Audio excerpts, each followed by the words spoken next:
Hello everyone, welcome to વિભૂતિસ cooking corner. આજે આપણે બનાવીશું ખૂબ જ ટેસ્ટી અને કુરકુરા એવા લાલ અને લીલા મરચાંના ક્રિસ્પી પટ્ટી ભજીયા બનાવીશું. જો તમને મારી રેસીપી ગમી હોય તો વિડીયોને લાઇક કરી શેર કરી દેજો અને મારી ચેનલને સબસ્ક્રાઈબ ના કરી હોય તો પ્લીઝ સબસ્ક્રાઈબ કરજો ને બાજુમાં આવેલું બેલ આઇકન બટનને પ્રેસ કરજો જેથી આવનારી નવી રેસીપીના નોટિફિકેશન સૌથી પહેલાં તમારા સુધી મળી રહે. તો ચાલો મસ્ત મજેદાર રેસીપી બનાવવાનું શરૂ કરીએ. લાલ અને લીલા મરચાંના કુરકુરા પટ્ટી ભજીયા બનાવવા માટે અહીંયા સૌથી પહેલાં મેં લાલ અને લીલા મરચાં લીધા છે.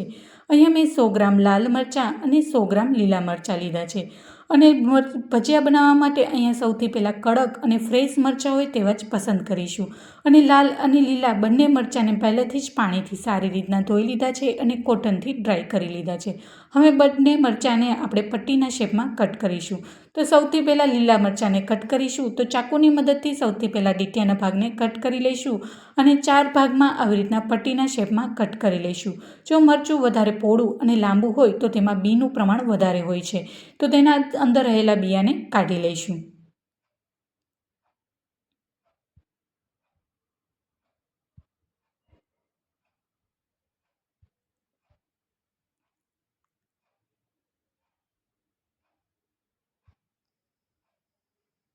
તો આવી જ રીતના બધા જ મરચાંને હું પટ્ટીના શેપમાં કટ કરી લઈશ.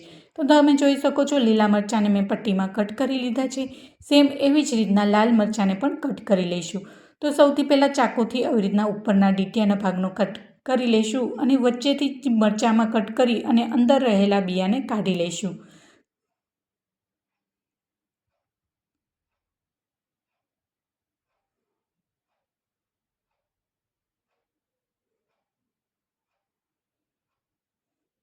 તો આવી જ રીતના બધા જ લાલ મરચાંને મેં પટ્ટીમાં કટ કરી લીધા છે. હવે આપણે તેમાં મીઠું ઉમેરીશું. તો સૌથી પહેલાં લીલા મરચાંમાં અડધી ચમચી મીઠું નાખીશું અને લાલ મરચાંમાં પણ અડધી ચમચી મીઠું નાખીશું. મીઠું ઉમેર્યા બાદ તેમાં બંને મરચાંમાં 2 ચમચી જેટલું લીંબુનો રસ એડ કરીશું. એટલે ટોટલ અડધા નંગ જેટલા લીંબુની રસની જરૂર પડશે. અહીંયા જો લીલા મરચાં છે એ મેં થોડા એવા મોડા પસંદ કર્યા છે અને લાલ મરચાં છે એ લીલા મરચાંની સરખામણીમાં થોડા એવા તીખા હોય છે. તો આવી રીતના મીઠું અને લીંબુ આવવાથી એની તીખાશ પણ ઓછી થઈ જાય છે. અહીંયા લીંબુ તમે તમારા ટેસ્ટ પ્રમાણે વધારે કે ઓછું કરી શકો છો. હવે મીઠું અને લીંબુને મરચાંમાં સારી રીતના મિક્સ કરી લઈશું અને 4 થી 5 મિનિટ માટે એમાં જ રહેવા દઈશું, જેથી મીઠાનું પાણી છે એ છૂટું થશે. જ્યારે આપણે લોટથી કોટિંગ કરીશું તો તેમાં પાણીની પણ જરૂર નહીં પડે. હવે બંને મરચાંમાં 4 ચમચી જેટલો આપણે ચણાનો લોટ ઉમેરીશું. એટલે ટોટલ કહી શકાય કે 8 થી 9 ચમચીના ચણાના લોટની જરૂર પડશે. અહીંયા જો તમારે વધારે ક્રિસ્પી કરવા હોય તો ચણાના લોટની સાથે તમે ચોખાનો લોટ પણ ઉમેરી શકો છો. હું અત્યારે માત્ર ચણાના લોટનો જ ઉપયોગ કરી રહી છું. હવે બંને મરચાંમાં મેં ચણાનો લોટ એડ કરી દીધો છે. હવે 1 ચમચી જેટલા બંને મરચાંમાં ઝીણા સમારેલા ધાણા નાખીશું. હવે એને સારી રીતના લોટમાં કોટિંગ કરીશું. અહીંયા જો તમને જરૂર લાગે તો હાથમાં પાણીનો છંટકાવ કરી અને તમે નાખી શકો છો. પણ જ્યાં સુધી લગભગ તો જરૂર નહીં જ પડે પાણીની, પણ તમને જરૂર લાગે તો હાથ વડે છંટકારો મારી અને તમે ઉમેરી શકો છો. તો મસ્ત એવા લીલા મરચાંને મેં લોટ સાથે સારી રીતના કોટિંગ કરી લીધા છે. સેમ એવી જ રીતના લાલ મરચાંને પણ ચણાના લોટમાં સારી રીતના કોટિંગ કરી લઈશું. અને આમ પટ્ટી ભજીયા છે ખાવામાં એટલા ટેસ્ટી અને કુરકુરા લાગે છે કે તમે એ ખાતા જ નહીં ધરાવ. અને બીજા ભજીયાની સરખામણીએ આ પટ્ટી ભજીયા છે એ ફટાફટ ખૂબ જ ઓછા સમયમાં બનીને તૈયાર થઈ જાય છે. હવે લાલ મરચાં સારી રીતના કોટિંગ થઈ ગયા છે. હવે બંને પટ્ટી ભજીયાને આપણે ફ્રાય કરી લઈશું.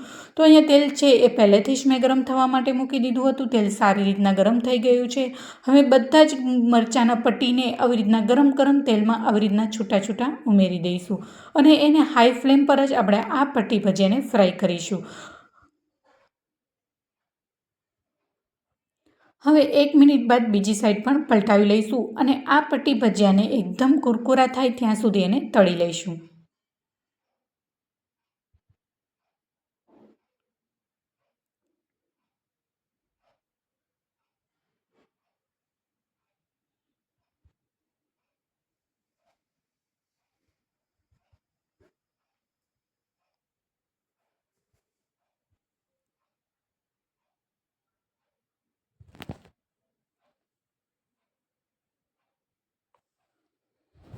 તો તમે જોઈ શકો છો મસ્ત એવા આપણે પટ્ટી ભજીયા છે કુરકુરા થઈ ગયા છે અને લાઇટ બદામી કલર આવી ગયો છે.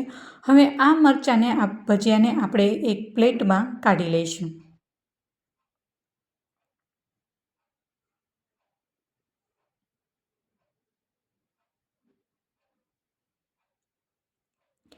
સેમ એવી જ રીતના લાલ પટ્ટીને પણ આવી રીતના તળી લઈશું.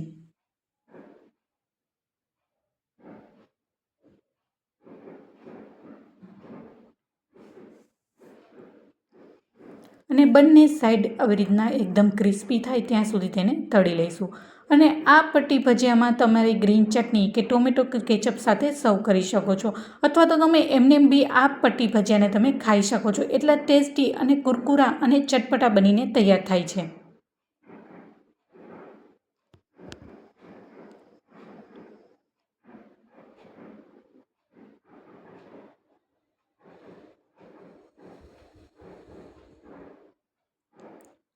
તો મસ્ત એવા લાલ મરચાંના પટ્ટી ભજીયા પણ સારી રીતના કુરકુરા થઈ ગયા છે. હવે તેને પણ આપણે એક પ્લેટમાં કાઢી લઈશું.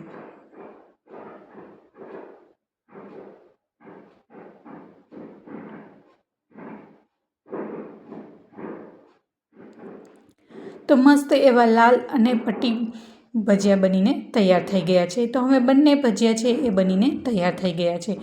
તો એકદમ કુરકુરા લાલ અને લીલા પટ્ટી ભજીયા બનીને તૈયાર છે. હવે વધારે ચટપટા બનાવવા માટે ઉપરથી થોડોક એવો ચાટ મસાલો સ્પ્રિંકલ કરીશું અને ગાર્નિશિંગ કરીશું એકદમ ઝીણી સમારેલી ફ્રેશ ધાણાથી.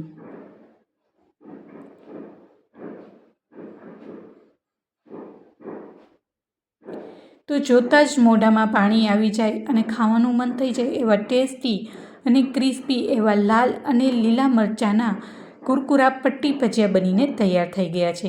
તો તમને કેવી લાગી મારી આજની આ રેસીપી મને જરૂરથી કોમેન્ટ બોક્સમાં જણાવજો. જો તમને મારી રેસીપી ગમી હોય તો વિડીયોને લાઇક કરી તમારા ફ્રેન્ડ્સ એન્ડ ફેમિલીમાં જરૂરથી શેર કરજો. ને મારી ચેનલમાં નવા આવ્યા હોય ને હજી સુધી મારી ચેનલને સબસ્ક્રાઈબ ના કરી હોય તો પ્લીઝ સબસ્ક્રાઈબ કરજો ને બાજુમાં આવેલું બેલ આઇકન બટનને પ્રેસ કરજો, જેથી આવનારી નવી નવી રેસીપીના નોટિફિકેશન સૌથી પહેલાં તમારા સુધી મળી રહે. તો ફરી મળીશું એક નવી જ રેસીપી સાથે અને એક નવા જ સ્વાદ સાથે. ત્યાં સુધી આવજો and thank you for watching.